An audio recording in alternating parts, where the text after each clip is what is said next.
Wah itu jawabnya paling gampang. Biasanya kewajiban itu dibebankan sama yang terkait. Jadi itu tidak saya itu pasti. Saya kan kiai pesantren, kamu kan orang kampus, berarti kewajibannya di Anda bukan di saya. Di mana-mana kewajiban itu dibebankan sama, ya, sudah itu jawabannya gitu.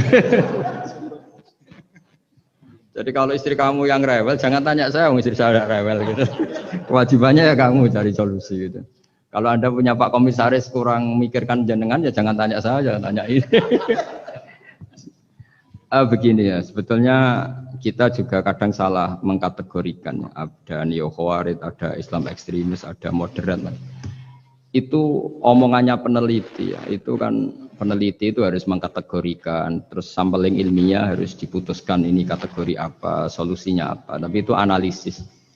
Sebetulnya masalah itu tidak sesulit itu ya. Kalau Allah menghendaki gampang saja. Misalnya Anda berpikir neo-khawarij, kemudian anak Anda sakit, yang ditakdir nyuwun sewu harus hutang tetangga, kebetulan yang ngutangin itu orang Islam moderat.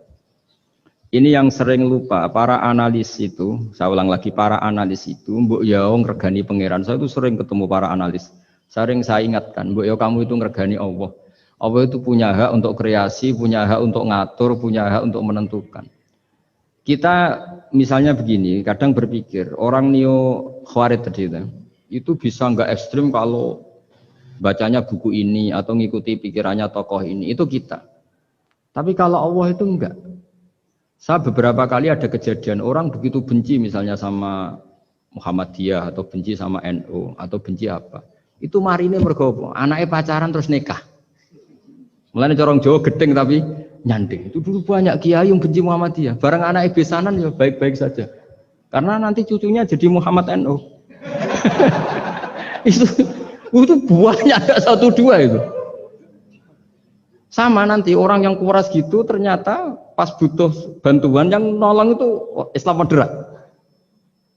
Akhirnya kan karena Al-Insan Abdul Ihsan itu ya respect. Jadi, nah tapi kita sebagai analis ngiranya kalau pikiran itu dilawan pikiran, tidak mesti juga. Jadi manusia itu segampang itu. Dulu yang namanya Abi Sufyan itu bencinya sama Nabi, Masya Allah juga sebaliknya. Tapi ketika Ummi Habibah jadi istrinya Nabi, itu kebencian yang penggemar Abi Sufyan dan Nabi cair. Begitu juga Juwairiyah. Makanya ketika ada konflik besar antara kelompok-kelompok itu, karena mereka sebagian sudah jadi istrinya Nabi itu, mereka bilang Asharu Rasulullah SAW. Jadi konflik yang se-ekstrem itu selesainya pakai besanan. Ashar itu besanan. Mau tukaran gimana? Mau benci Muhammadiyah gimana? Cucunya sekarang sudah Muhammad NU.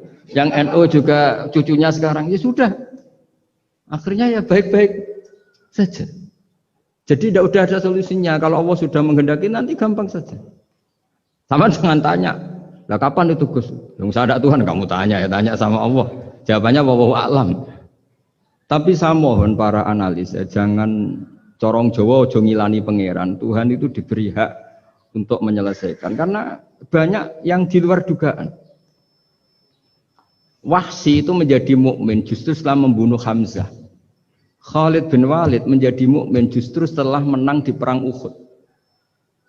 Tapi kalau Allah menghendaki segampang itu. Yaitu ketika Khalid bin Walid menang di perang Uhud karena sahabat melanggar perintah Nabi harus tetap di atas gunung sementara mereka melanggar turun ke gunung. Itu Khalid bin Walid itu, wah Muhammad itu luar biasa.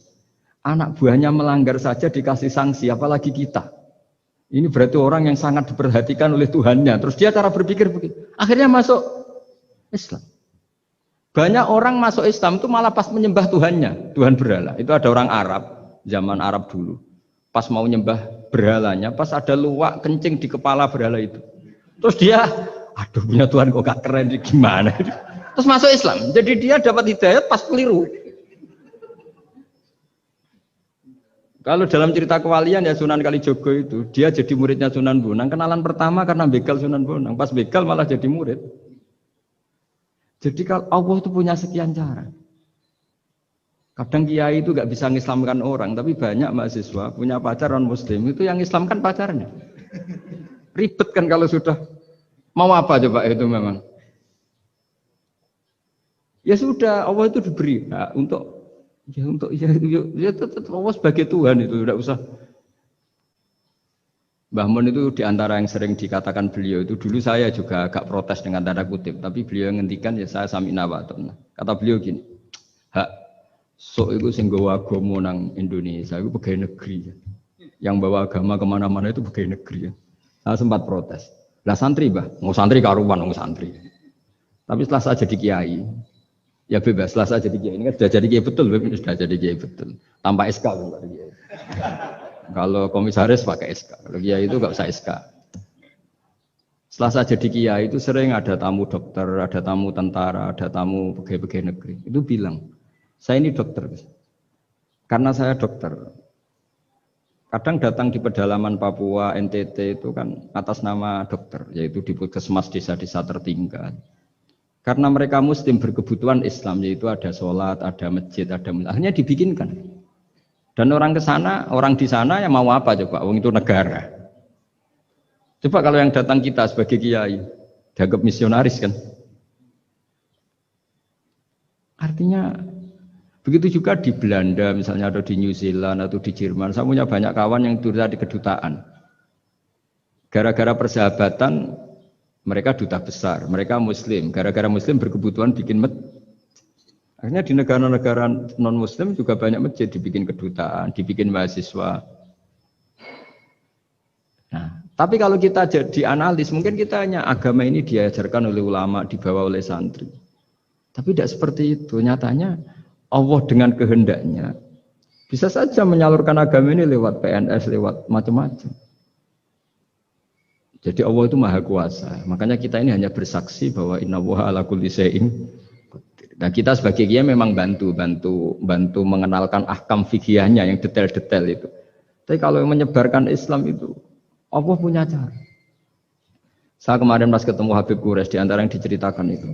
Orang Inggris itu kadang kenal Islam itu ya lewat Muhammad Salah itu pemain bola itu. Karena mereka tidak ingin ngamati kiai, yang ingin diamati pemain bola. Jadi pertama itu orang Prancis itu tidak benci Islam itu gara-gara Zainuddin Yazid Zidane itu. Zizou itu loh, itu namanya Zainuddin Yazid.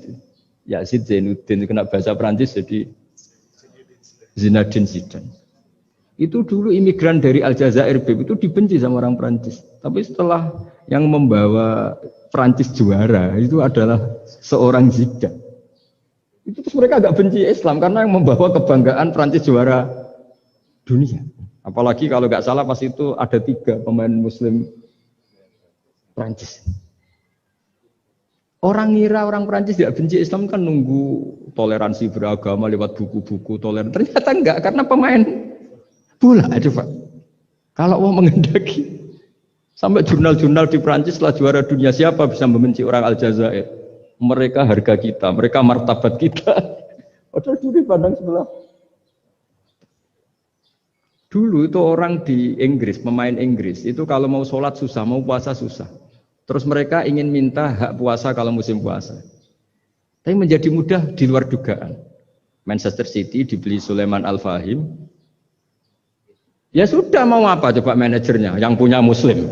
Nah, larang sholat tak pecat. Kan? Ya akhirnya ya malah ada masjid. Pelatihnya kalau ada yang puasa, gitu, monggo dari akan mau apa coba. Segampang itu kalau Allah mengubah dunia. Makanya disebut ya muhawwilal ahwal hawil ahwalana ila ahsanil hal. Ya muqallibal qulub sabit qalbi ala dinik. Ya udah pokoknya semua itu ya kita ikhtiar tapi tetap yakin Allah yang punya cara. Dalam sejarah yang terkenal Islam masuk Indonesia itu tidak lewat ustadz, lewat pedagang. Versi ya sejarah yang terkenal meskipun banyak versi.